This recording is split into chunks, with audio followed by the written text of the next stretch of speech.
Bismillahirrahmanirrahim. Assalamualaikum warahmatullahi wabarakatuh. Innal hamdalillah nahmaduhu wa nasta'inuhu wa nastaghfiruh wa na'udzu billahi min shururi anfusina wa min sayyiati a'malina.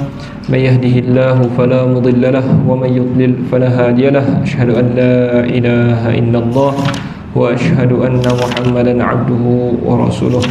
Rabbi shrah li sadri wa yassir li amri wahlul 'uqdatam min lisani yafqahu qawli. Amin ya rabbal alamin. Summa amma ba'd. Saya muliakan tuan pengurusi, tuan-tuan imam,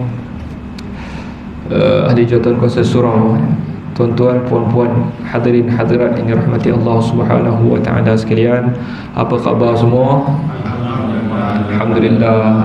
Syukur. Pertama-tama sekali marilah sama-sama kita merafa'kan atau meninggikan rasa syukur kita kepada Allah Subhanahu wa taala. Mudah-mudahan kita sentiasa di dalam lindungan, rahmat dan juga kurniaan Allah Subhanahu wa taala. Di samping kita ini sentiasa meminta nikmat daripada Allah, jangan juga kita lupa satu perkara, iaitu supaya Allah Subhanahu wa taala ini tak menghilangkan nikmat yang sedia ada ni. Kita cari nikmat Allah setiap hari, tapi yang duk ada ni jangan, ya Allah, jangan bagi hilang. Jangan bagi hilang.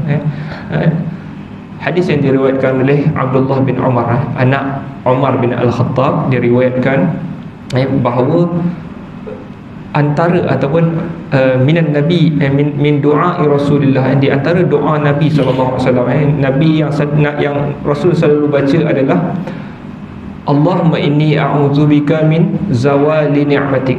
Ya Allah, sesungguhnya aku berlindung dengan Engkau daripada hilangnya nikmat. Ya Allah, janganlah bagi hilang nikmat yang ada ni. Jadi nikmat kita ni macam-macam lah, dan nikmat yang paling besar adalah Islam lah. Kita kecapi hari ni, ya Allah, jangan hilangkan nikmat Islam tu daripada aku. Aku pergi cari agama lain kau, percaya benda-benda merepek kau, ataupun aku start tinggalkan, aku malas, aku tinggalkan agama ni sikit-sikit. Mula-mula tinggal sembahyang, lepas itu tak puasa, tak bayar zakat, tinggal semua. Ya Allah, janganlah bagi aku hilang nikmat. Di samping nikmat-nikmat yang lain yang kita kecapi, nikmat kesihatan, nikmat pandangan, nikmat makan, banyak nikmat yang kita kecapi. Wa tahawuli afiyatik, aku berlindung, yang pertama tadi, daripada hilangnya nikmat. Yang kedua adalah tahawuli afiyatik, berpindah randah afiat engkau itu, iaitu penjagaan kau, perlindungan engkau terhadap aku itu kejap ada, kejap tak ada. Yang ni aku tak nak, ya Allah. Kau sentiasalah pelihara aku, pelihara aku daripada musibah, bala, sakit. Ya Allah, jangan bagi kejap ada, kejap tak ada. Wa tahawuli afiyatik wa fujaati niqmatik, dan juga musibah ataupun bala yang tiba-tiba. Ya Allah, aku berlindung dengan musibah yang tiba-tiba. Kalau kita baca surat khabar tu, kita tengok kadang-kadang isteri, kadang-kadang suami, suami lah yang baru ni kehilangan satu keluarganya. Isterinya naik kereta dengan anak-anak, aksiden, meninggal semua. Musibah yang tiba-tiba. Jadi kita minta, ya Allah, sebab kita ni tak ada apa lah kan. Kalau hilang mak ayah, adik-beradik itu boleh lagi kan, tapi kalau keluarga kita tu yang hilang macam tu, kita akan rasa, kalau kita baca pun kita, kalau berlaku dekat kita ni, tak tahulah macam mana perasaan kita. Jadi kita minta kepada Allah SWT berlindung dengan dia daripada tiba-tiba berlaku musibah yang macam tu. Wa fujaati niqmatik wa jami'i sakhatik, dan juga semua benda yang menyebabkan kemurkaan engkau. Aku berlindung juga daripada aku ini terbabit ataupun terlibat ataupun terkena murka engkau. Apa sahaja yang engkau murka, aku ada dalam tu, aku tak nak. Jadi 4 perkara yang Abdullah bin Umar riwayat daripada Nabi SAW, dan baik dan sangat baik untuk kita amalkan. Kita doa kepada Allah, tuan-tuan. Waktu senang kita doa, waktu susah pun kita doa. Kedua-duanya Allah mustajabkan. Kedua-duanya Allah Ta'ala pasti mustajab. Kita dah sebut dulu peringkat-peringkat mustajab. Ada yang Allah Ta'ala tangguhkan, ada Allah Ta'ala jadikan ia pahala esok pada hari kiamat. Jadi semua itu Allah terima doa kita. Kita doa kepada Allah, mudah-mudahan kita terselamat di dalam segala benda yang boleh menyebabkan kita ini hilang nikmatnya dan perkara-perkara yang seumpamanya. Tuan-tuan yang dirahmati Allah, hari ini kita nak sambung kita punya kuliah. Larangan-larangan yang ada di dalam agama ni, ataupun larangan-larangan syarak. Syarak adalah agama, itulah peraturan-peraturan agama. Yang membuat syarak ni siapa? Syarak ni siapa yang buat? Allah. Jadi apa yang larangan-larangan yang Allah Subhanahu Wa Taala larang kita daripada melakukannya, dan kita masih lagi di dalam jilid yang pertama, tuan-tuan. Buku ni ada banyak jilid, saya ada 4 ke 5 jilid. Kita dah bertahun belajar masih lagi jilid yang pertama. Setengah pun tak sampai. Setengah tak sampai pun. Kan? Suku pun tak ada. Suku lah. Jadi nak bagi tahunya sebab kita masih lagi di dalam bab akidah. Larangan-larangan yang berbentuk akidah. Apa kepercayaan yang tak boleh kita aduh, ataupun amalan-amalan yang boleh menyebabkan kita kita buat dan ia menyebabkan kita terkeluar daripada agama.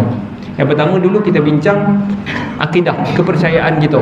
Jangan percaya itu, jangan percaya ini, ia akan menyebabkan kita terkeluar daripada agama. Sekarang ni kita bincang pula bondo-bondo yang kita sebut atau kita sebut yang boleh menyebabkan kita terkeluar daripada agama. Sekarang ni dah sampai bab cakap. Kadang-kadang apa yang kita diukur oleh Allah Ta'ala ni, kadang-kadang cakap kita. Bila berlaku musibah, kalau kita cakap bondo, bukan. Yang tu yang kita kena tahan. Kita nak kena belajar apa benda yang patut kita cakap. Okey, jadi yang terakhir bulan lepas kita belajar tentang babun nahyi 'anil halafi bi ghairillahi. Bab larangan daripada bersumpah selain daripada Allah. Ingat. Okey, jadi tak boleh sumpah selain daripada nama Allah. Jangan bersumpah demi apa? Demi langit kan. Demi langit yang dijunjung kan, contohnya. Tak boleh. Bersumpah hanya Allah. Sebab bila kita kata kita sumpah, kita mempertaruhkan benda yang paling besar dalam hidup kita. Kita pertaruhkan benda tu. Aku akan bercakap benar, aku akan bersumpah dengan benda itu. Jadi kalau kita bersumpah selain daripada Allah, maknanya kita i'tiqad ada benda yang sama dengan Allah. Itu maksud dia. Jadi aku bersumpah dulu, orang Arab dulu, aku bersumpah dengan mak ayah aku kan.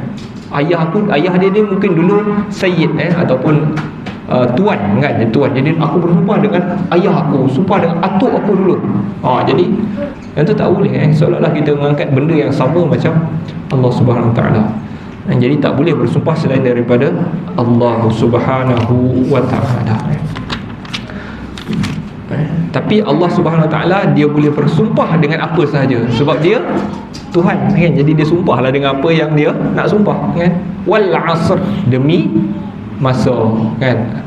Wal laili idza saja, dan demi malam apabila dia sunyi kan, demi malam. Jadi Allah dia boleh sumpah, kita tak boleh. Kita tak boleh.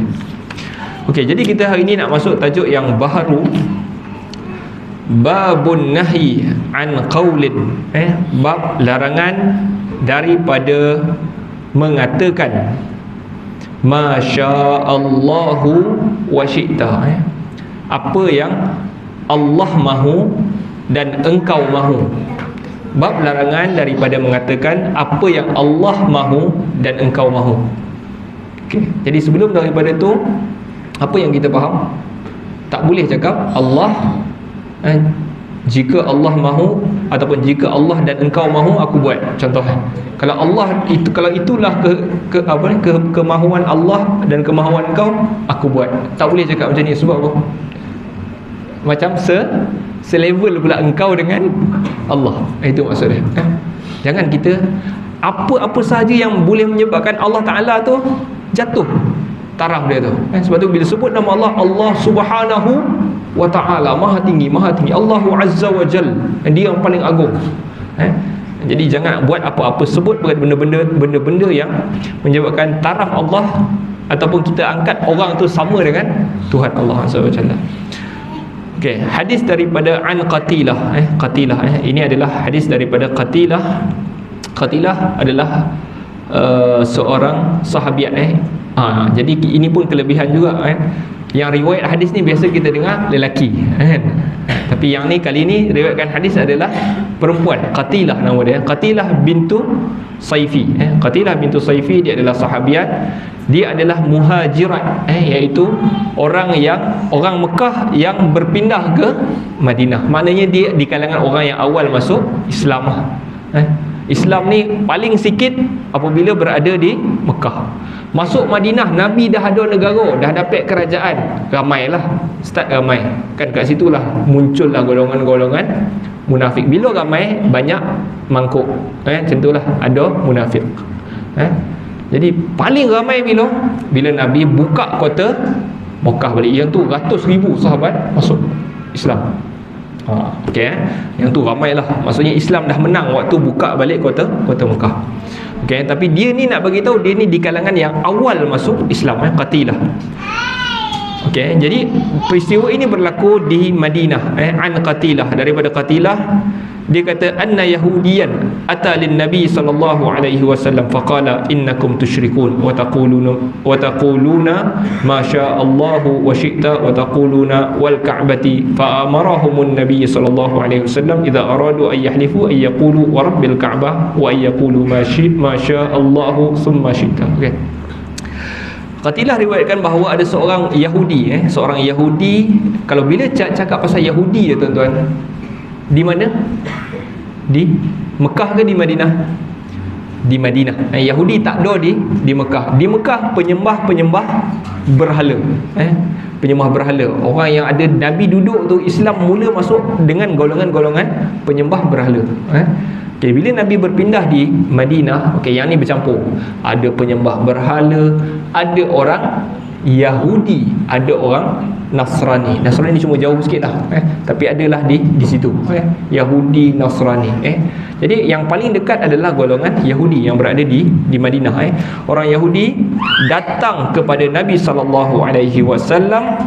lalu dia kata kepada Nabi, innakum tusyrikun, sesungguhnya kamu adalah golongan yang mensyirikkan Tuhan. Yahudi cakap dekat Nabi. Dahsyat Yahudi ni, Yahudi. Okey, sabar dulu, Nabi tak adalah terus lempang dia ke, tak adalah kan.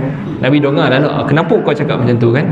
Lalu dia bagi sebab taquluna, kamu cakap, sebab apa? Sebab kamu ni orang Islam ni cakap apa? Masyaallahu wa syi'ta. Sebab orang Islam duk cakap apa yang Allah dan engkau mahu. Apa yang Allah dan engkau mahu. Mungkin maksud dia adalah orang Islam ni bila jumpa dengan Nabi, dia cakap masya-Allah wa syi'ta, apa yang Allah mahu dan engkau mahu. Jadi macam dia angkat Nabi sama macam Tuhan, ataupun dia cakap sama-sama dia apa yang Allah dan engkau mahu.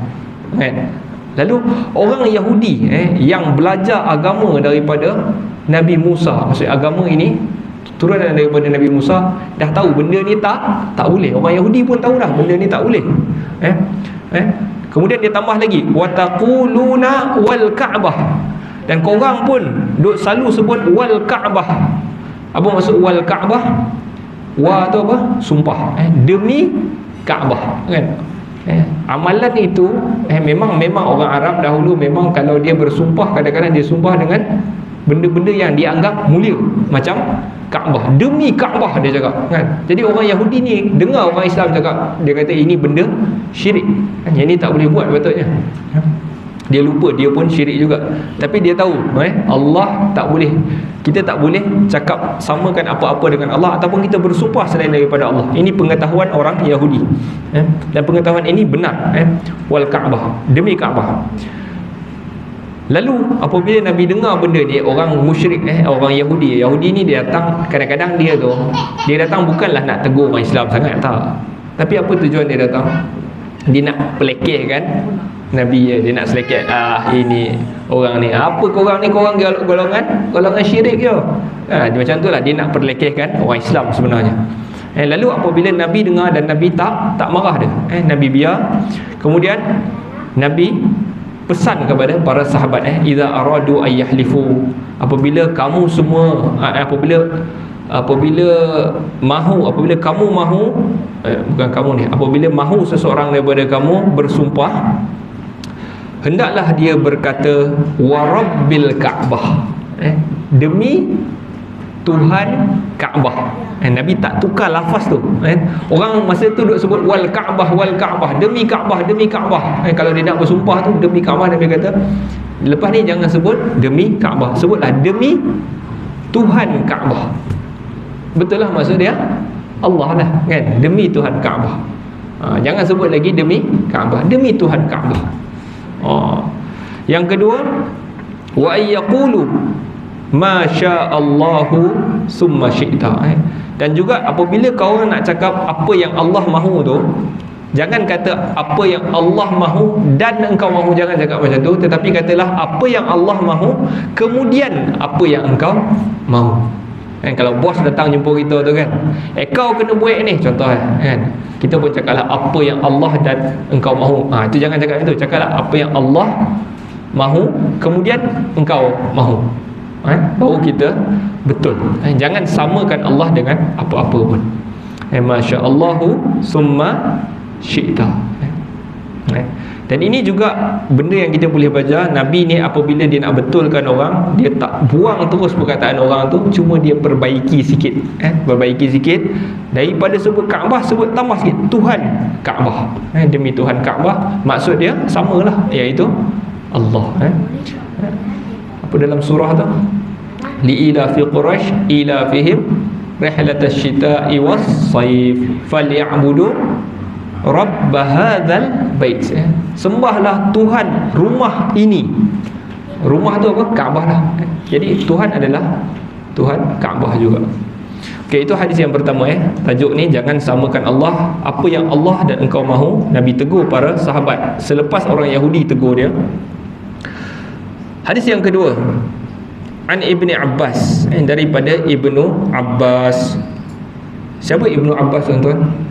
Ibnu Abbas adalah sepupu Nabi. Bila dengar nama Ibnu Abbas adalah sepupu Nabi. Al-Abbas tu Ibnu Abbas, Ibnu tu anak, Abbas tu bapa dia. Anak Abbas, Ibnu Abbas, anak Abbas. Abbas ni siapa? Pakcik Nabi, Al-Abbas. Okay, jadi pakcik Nabi maknanya anak dia sepupu dengan Nabi. Okay. Dia ni Nabi wafat, dia ni kecil lagi. Tetapi daripada sehari lepas Nabi wafat tu, dia ambil ilmu. Bila dia dah besar tu, dia start ambil ilmu. Dia ketuk pintu sahabat, belajar dengan sahabat. Apa yang Nabi ajar, dia pun catat. Apa yang Nabi ajar, dia catat. Lalu dia terkenal dengan riwayat hadis yang banyak, maksudnya faqih. Dan juga dia ni juga terkenal dengan gelaran turjumul Quran. Turjumul Quran maksud dia orang yang boleh terjemah Al-Quran, faham Al-Quran. Ibnu Abbas radhiyallahu anhuma, kedua-duanya Allah Taala redha. Dia riwayatkan anna rajulan, ada seorang lelaki, qala lin nabi, berkata kepada Nabi sallallahu alaihi wasallam, masyaallahu wa syi'ta. Ada seorang lelaki sebut kepada Nabi, apa yang Allah mahu dan engkau mahu wahai Nabi. Dia sebut macam tu kat Nabi. Lalu Nabi dengar benda ni, apa Nabi buat? Nabi terus marah. Nabi kata, aja'altani lillahi nidda. Adakah engkau nak jadikan aku untuk Allah ini sama? Sekutu Allah. Kau nak jadikan aku dengan Allah ni sama ke? Sebab kau kata apa yang Allah dan engkau mahu. Tak boleh cakap macam tu. Nabi kata bal masyaallahu wahdah. Bal, bahkan katakanlah masyaallahu wahdah, apa yang Allah sahaja mahu. Jangan tambah-tambah aku mahu. Kehendak aku tak sama dengan Allah. Okey. Jadi lately ni, kebelakangan ni adalah orang suka sangat angkat Nabi ni, tuan-tuan. Dia angkat Nabi ni macam bukan kata nak sama tahap dengan Tuhan, bahkan ada tak dengar ajaran nama dia Sihak Hulk, H-U-L-K, Sihak ni ajaran datang daripada Singapura. Orang panggil dia, pengasas dia ni Abang Suhaini nama dia. Orang dah bantai dah, tapi kita heran kebelakangan ni di Malaysia ramai juga, bukanlah ramai, adalah yang juga ikut dia. Apa ajaran dia? Ajaran dia adalah beriktikad bahawa Allah, nama Allah itu sebenarnya bukan zat. Allah tu bukan zat, tetapi jawatan. Allah tu sebenarnya jawatan. Siapa yang pemegang jawatan tu? Nabi Muhammad. Ajaran yang pelik. Allah bukan jawatan. Allah adalah zat. Zat tu maksud dia badan. Kita panggil apa? Diri kan. Kita tak sebutlah untuk Allah tu diri, tetapi kita sebut zat. Allah adalah zat. Dia punya ajaran Allah tu sebenarnya nama jawatan, macam jawatan apa? Jawatan pengurusi kan, pengurusi surau.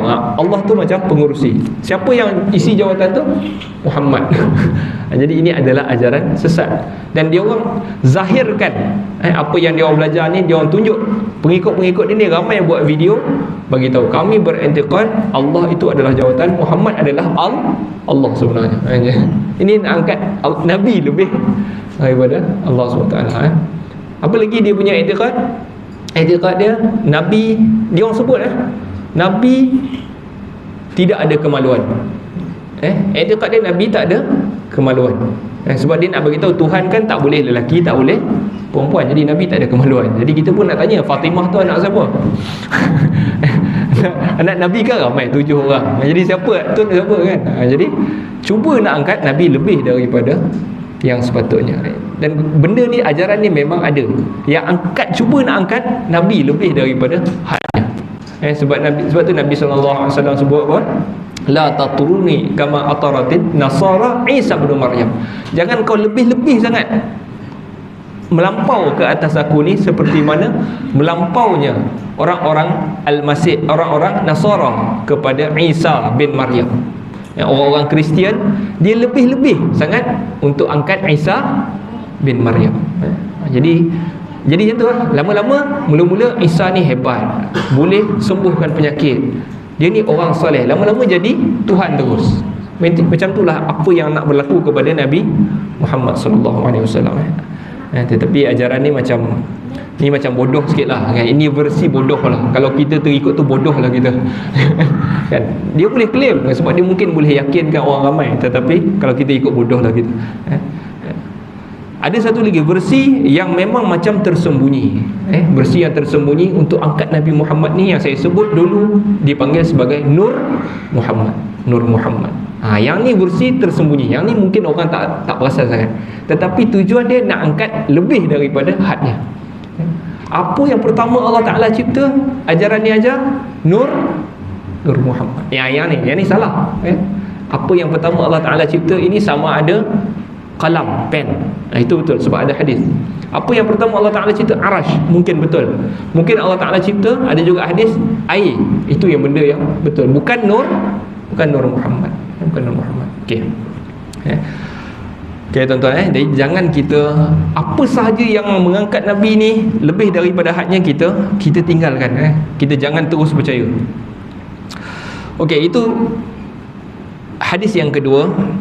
Dan cerita ataupun hadis yang ketiga daripada At-Tufail, Anit Tufail akhi Aisyah li ummiha. At-Tufail, siapa At-Tufail? At-Tufail sedap juga nama dia, Tufail. Tiflun, budak. Tiflun dalam bahasa Arab maksud dia budak. Tufail ini maksudnya budak kecil lagi kan. Budak kecil. Okey, budak-budak yang kecil lagi kecil, Tufail. Nama je lah tapi orang dia tak kecil. At-Tufail ni siapa? At-Tufail adalah adik-beradik Aisyah radhiyallahu anha. Adik-beradik yang tak sama bapa. Emak dia sama, bapa dia tak sama. Aisyah bapa dia Abu Bakar, Abu Bakar. Okey.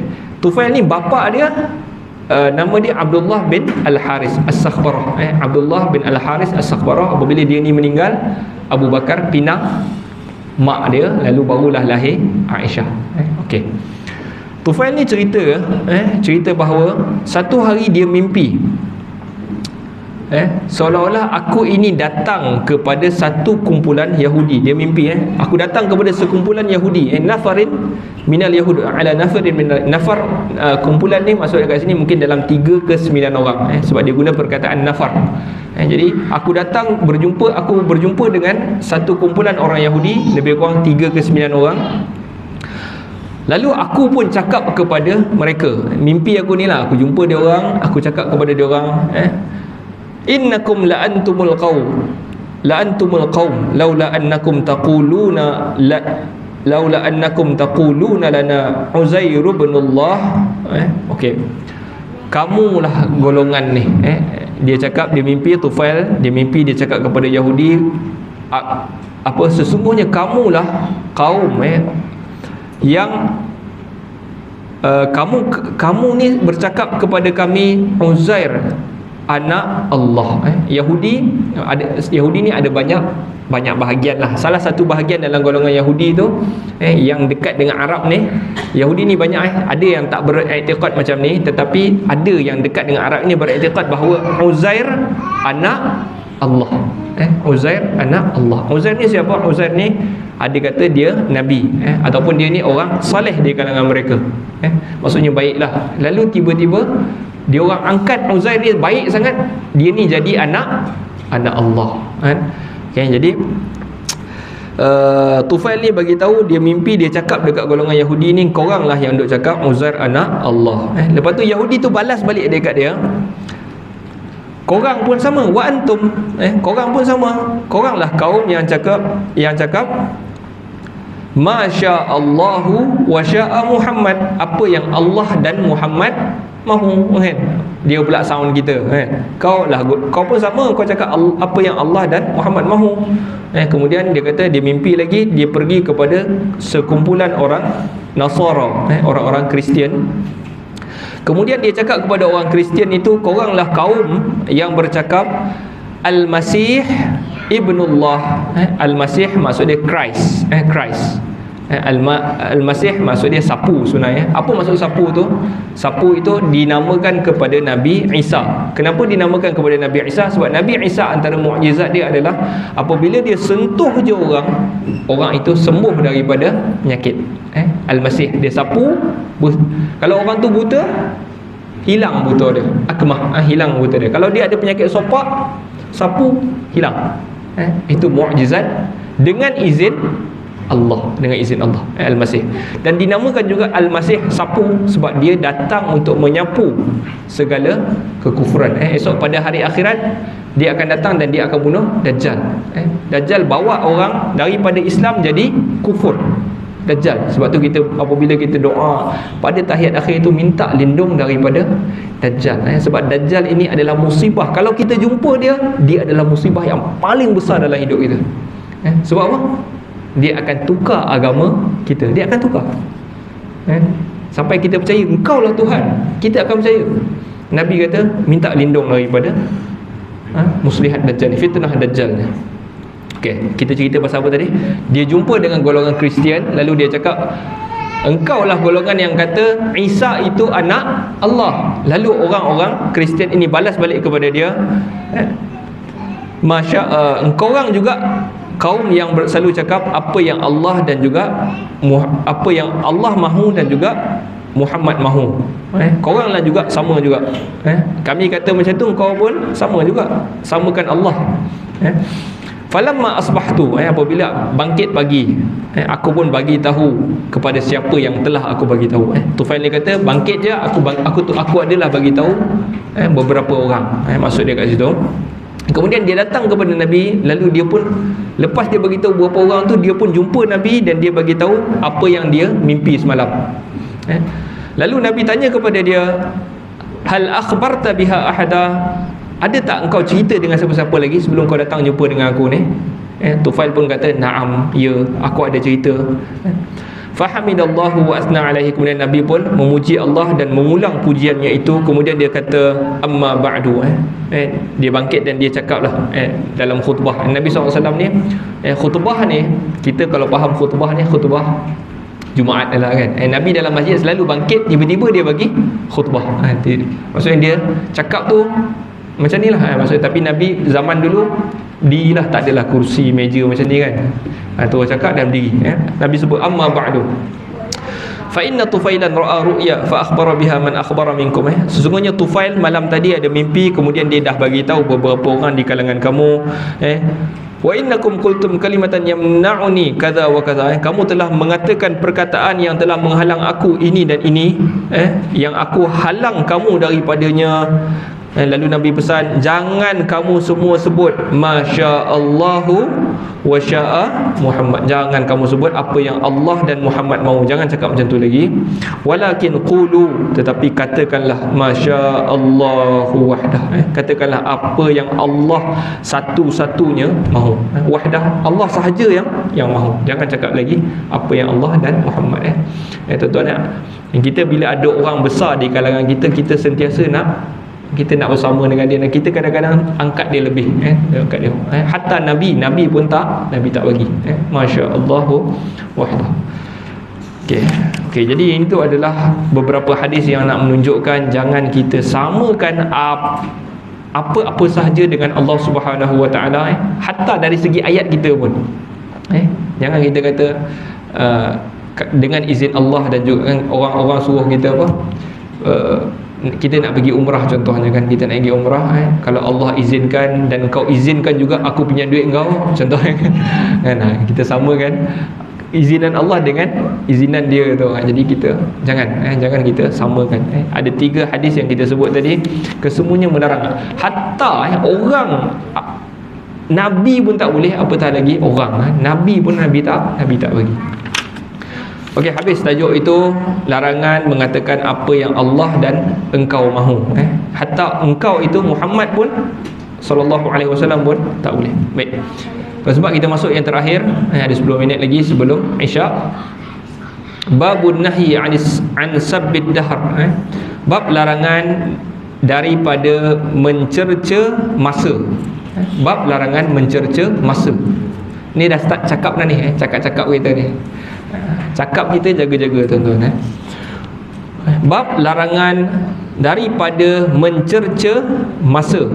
Wa anna man sabbahu faqad adzallahu subhanahu. Adzallaha subhanahu. Dan sesiapa yang mencercanya, iaitu mencerca masa, maka sesungguhnya dia telah menyinggung Allah Subhanahu Wa Taala. Cerca masa. Jadi apa contoh cerca masa? Tak apa, kita baca dulu hadis. An Abi Hurairah radhiyallahu anhu, daripada Abi Hurairah radhiyallahu anhu, anin Nabi sallallahu alaihi wasallam. Siapa Abu Hurairah tuan-tuan? Sahabatlah Abu Hurairah. Kalau kita sebut an Abi Hurairah ke an Anas, nama yang pertama sebelum nama Nabi itu nama sahabat. Nama sahabatlah. Tak mungkin tabi'in. Tabi'in tak jumpa Nabi, macam mana dia nak riwayat daripada Nabi? Tak mungkin. Okay, daripada Abi Hurairah radhiyallahu anhu anin Nabi sallallahu alaihi wasallam qala, dia bersabda, Nabi sallallahu alaihi wasallam bersabda, qala Allah taala, Allah Subhanahu wa taala berfirman. Okey, apabila kita jumpa satu hadis, kita baca daripada Nabi sallallahu alaihi wasallam, lepas tu terus Allah berfirman. Apa maksudnya? Maksudnya ia adalah hadis, namanya hadis qudsi. Hadis qudsi. Hadis qudsi ni maksud dia Nabi riwayatkan apa yang Allah Taala cakap. Kalau kita nak tahu apa yang Allah Taala cakap dalam dunia ni, ada dalam Al-Quran saja. Itu sahaja qala Allah. Allah cakap apa yang ada dalam Al-Quran saja. Tapi ada lagi yang Allah cakap yang kita tak tahu, tetapi Nabi bagi tahu. Yang ni dinamakan hadis qudsi. Hadis yang qudsi, yang suci, iaitu daripada Allah SWT. Nabi riwayatkan Allah Ta'ala berfirman, yu'zini. Hadis yang sebelum tu diriwayatkan oleh Al-Imam Al-Bukhari, Al-Bukhari di dalam sahihnya, iaitu hadis ni hadis statusnya sahih. Yu'zini ibnu Adam, telah menyinggung aku, anak Adam, telah menyinggung aku. Yu'zini dalam bahasa Arab, menyinggung, menyakiti aku. Maksud juga sama, yu'zini, menyakiti aku. Jadi akan timbul pula persoalan, Tuhan ni boleh tersakit ke? Tuhan ni boleh ke kita sakiti dia, boleh ke tuan-tuan? Kalau kita belajar ilmu falsafah tuan-tuan, dia akan tolak benda ni. Dia akan tolak ilmu kalam, dalam mana-mana aliran akan tolak benda-benda yang menyebabkan Allah Ta'ala ni kurang lah kan. Allah Ta'ala boleh sakit ke, tetapi apabila ada hadis cakap Allah tersinggung, jadi kita wajib sabitkan benda ni kepada Allah, sebab benda ni ada dalam hadis. Takkan kita nak tolak kan? Kita tolak, tak boleh macam tu. Apalah tak boleh, Nabi bagi tahu boleh. Jadi kita kena wajib terimalah Allah boleh tersinggung, sebab ada hadis yang bagi tahu. Kalau kita belajar ilmu kalam tu memang dia akan tolak benda ni, tapi kita sebagai orang yang berpegang kepada Al-Quran dan juga hadis, kita kena terima Tuhan boleh tersinggung, tetapi singgung yang layak untuknya lah kan. Kalau kita sakit hati tu, kita akan rasa rasa kotat dia, kita rasa kita punya jantung, dada ni rasa sempit, kita rasa macam tu kan. Tak, Tuhan taklah kan, yang layak untuknya lah. Walillahil masalul a'la. Contoh dia macam ni lah, macam kita seorang Perdana Menteri di Malaysia kan. Kita seorang Perdana Menteri di Malaysia, kita dah kata okey, rakyat Malaysia hendaklah kita jaga kebersihan contohnya lah. Jadi kita, betul satu hari dia naik kereta, dia nampak rakyat Malaysia buang sampah kata kan. Jadi dia sakit hati sebab dia dah kempen hari tu jangan buang sampah. Itu seorang Perdana Menteri lah kan, sakit hati lah, mata dia tu sakit. Walillahil masalul a'la. Contoh pada Allah tak ada contoh lah, tapi layak, yang layak untuk dia lah kan, dengan kebesarannya. Okey, apa ni, menyinggung aku, anak Adam, ataupun ayat ni dalam bahasa Arab kalau terbalik kena terbalikkan lah. Anak Adam menyinggung aku, anak Adam menyinggung aku. Siapa anak Adam? Kita semua anak Adam, tuan-tuan. Kesemua kita adalah anak keturunan Adam, kesemua kita. Jadi jangan kita percaya apa sahaja teori yang mengatakan kita ini bukan daripada Adam. Banyak hari ni sehingga mungkin dalam buku teks sekolah pun ada kan. Maksudnya dia mungkin sebut teori Darwinism, teori Darwinism, yang ni mengatakan bahawa manusia ini berevolusi daripada monyet. Contoh kan, manusia asalnya macam ni, macam ni, lalu jadilah manusia. Mula-mula monyet empat kaki, lepas tu berdiri tegak sikit, jadi kalau kita percaya dengan benda tu, maknanya kita telah kufur dengan Allah Subhanahu Wa Taala. Sebab Allah Taala dah bagi tahu, Allah mula-mula ciptakan siapa di kalangan manusia? Adam. Jadi kita kena wajib, jangan kita percaya dengan teori-teori itu. Jadi kesemua kita, lelaki dan perempuan, semuanya berasal daripada Adam. Dan menarik kita ni tuan-tuan, asal kita bumi ke? Asal kita mana? Asal kita bumi ni, penduduk asal dia rimau, singa, buaya, itu penduduk asal dia. Kita bukan, kita asal penduduk syurga. Itu hebat. Jadi kita nak cari makhluk asing tak payah, kita semua adalah makhluk asing. Kita semua datang daripada luar planet ni, tinggi kita ni. Kemudian kita ditempatkan di sini untuk Allah Ta'ala uji kita. Siapa yang banyak amal soleh dia, siapa yang sabar dengan ujian Allah Ta'ala. Okey, tetapi Allah Ta'ala dalam hadis ini sebut anak Adam menyinggung aku sebab apa? Yasubbud dahra, dia mencerca masa. Dia cerca masa. Contohnya dia katakan, semalam tak guna. Semalam adalah masa yang paling tak guna sekali, ataupun semalam adalah waktu yang paling sial sekali. Contoh dia cakap itu, wal iyazubillah. Dia cerca semalam. Yasubbud dahr. Allah Ta'ala kata wa ana dahr, dan akulah masa. Tapi kat sini bukan maksudnya Allah itu masa, tak. Maksudnya aku adalah pentadbir masa, itu maksud dia. Ini dia panggil dalam bahasa isti'arah. Isti'arah. Bukan maksud dia akulah masa tu. Dia macam ni, macam saya kerja sekolah kebangsaan Podeh contohnya. Saya kerja kat situ, sekolah kebangsaan Podeh kan. Jadi ada orang tak puas hati, tak guna punya sekolah. Saya cikgu kat situ contoh apa kau cakap tadi? Esei lah.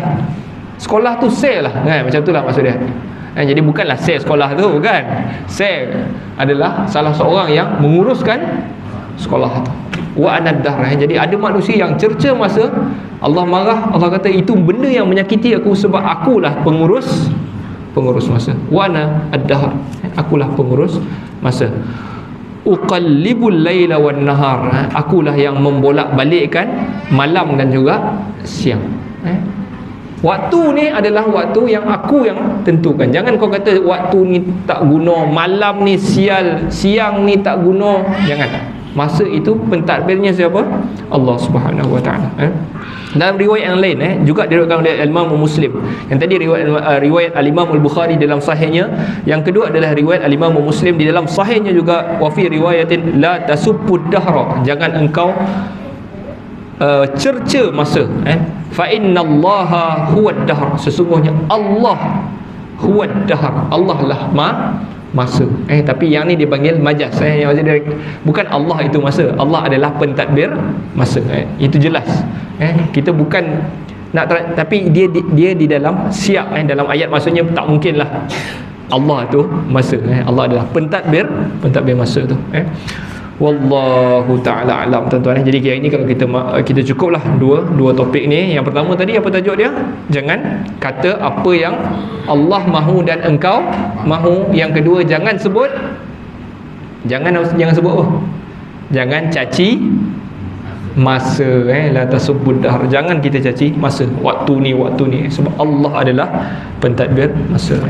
Wallahu ta'ala alam. Ada soalan tuan-tuan? Imam tak ada soalan? Tak ada. Alhamdulillah. Saya itu Imam punya soalan itu, ingat tak soalan bulan lepas? Soalan tu saya potong video tu sikit lah kan. Lepas tu masuk dalam TikTok, 50,000 tengok video tu. 50,000 orang tengok video tu, ramai saja gua sebab soalan tu kelakar, soalan politik kan. Jadi saya sajalah masuk kan. Tak ada apa, tak apalah. Jadi alhamdulillah hari ni kita dah belajar dua tajuk. Moga-moga ia memberi manfaat kepada semua orang. Nasallallahu ta'ala yanfa'ana bima sami'na wa ay yaj'alana hudatan muhtadin. Sallallahu ala sayyidina Muhammad wa ala alihi wa sahbihi wa sallam. Walhamdulillahi rabbil alamin. Azan.